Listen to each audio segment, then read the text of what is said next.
Hey Jim, hope you're doing well. Putting this video together for you so you can see about all my aquariums. This is my very first one. It's my 40 gallon, or no, this is not 40, it's 60 gallon cube. It's 2 foot by 2 foot by 2 foot. I have a Waru cichlid in there. That's that big one there, the brown fish with the black spot on its side. Uh, they get big, kind of like about the size of an Oscar, but that's Genghis. I've got the plants coming out of the top. That's just like some pothos to help with filtration. And actually, what I'm most proud about, I've got that Anubias plants growing in there and some Amazon sword there in the front that are cuttings that I'm trying to grow. I've had this tank up for about 7 years. It's been a while and doing really, really good. But that's my first one. I'm going to swing over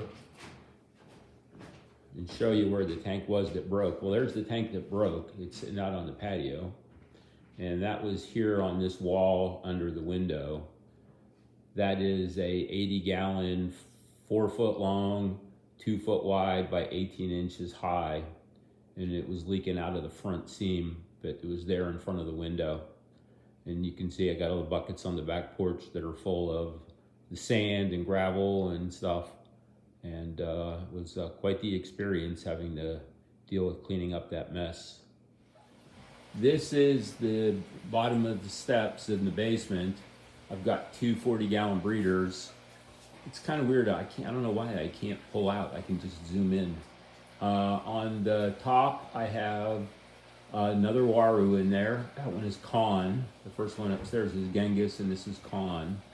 And I also have in there an African Bichir, a dinosaur fish. It always hides in the back, so I'll have to try to walk to the side, see if I can see it. And then the one on the bottom, that is Viejas and Spillum, black belt cichlid. He's a pretty fish. I don't even know if they he, it might be a she.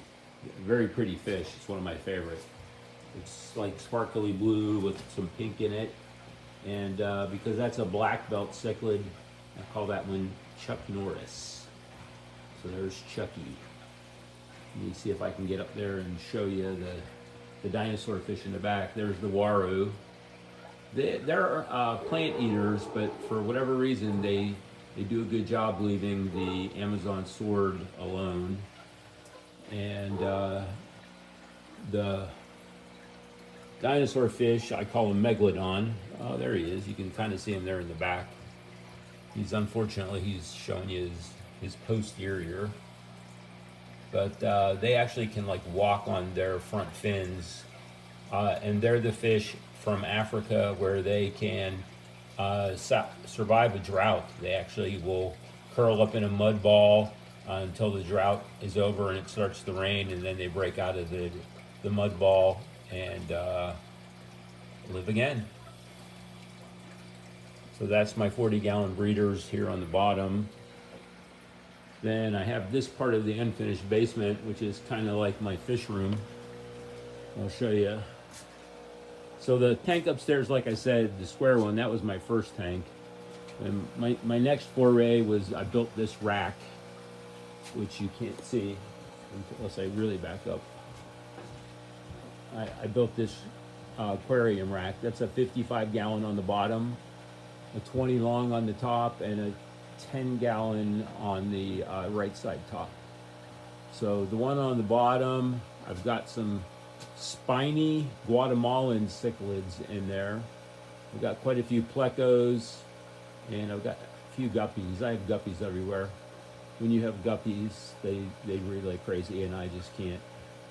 I even try to feed them to the other fish, and they don't always want to eat them.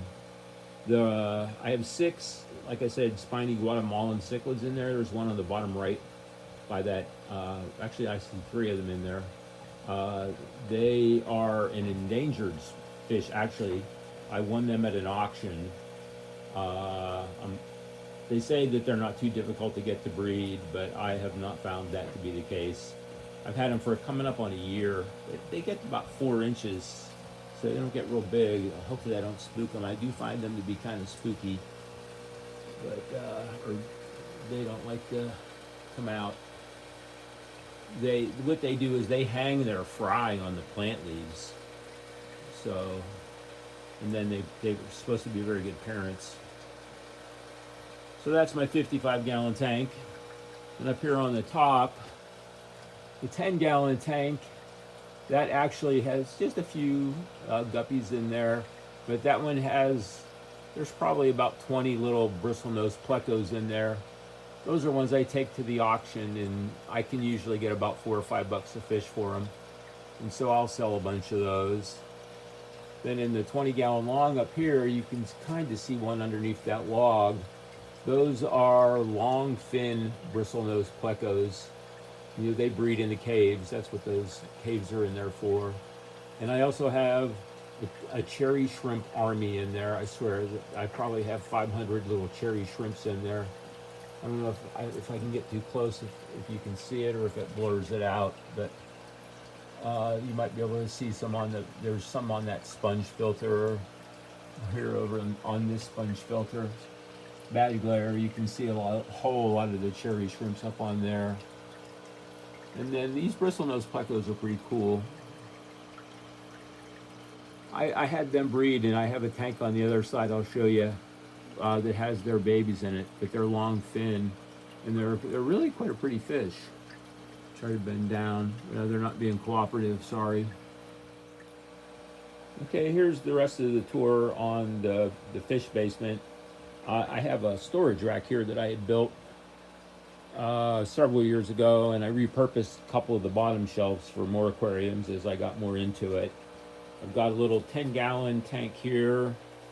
I used to keep guppies in it, and I let that plant in there is Vallisneria.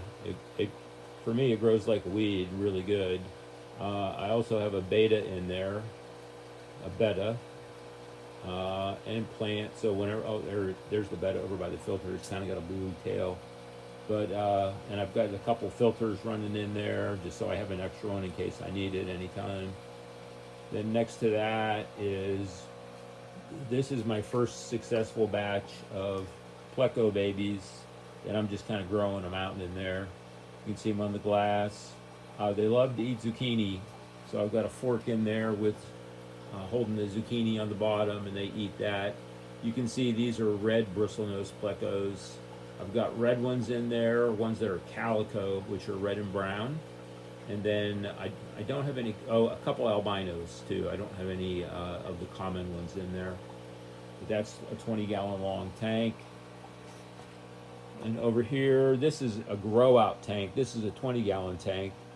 I had two spotted Synodontis catfish in there, or I have them, not had, have the two Synodontis spotted catfish in there, which hide a lot.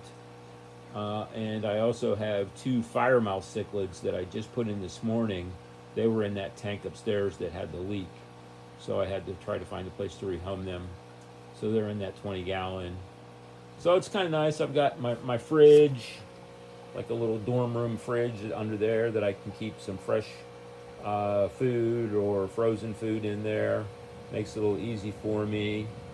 And I have, this is our freezer. I don't have any, that's where Lisa keeps our food. I'm not allowed to put fish food in there. Oh, there's the betta. You can see it. I just got that at PetSmart. You see those, they keep them in the cups, and I always feel like, oh, those poor little fish. So I broke down one day and spent $3.99 and bought one.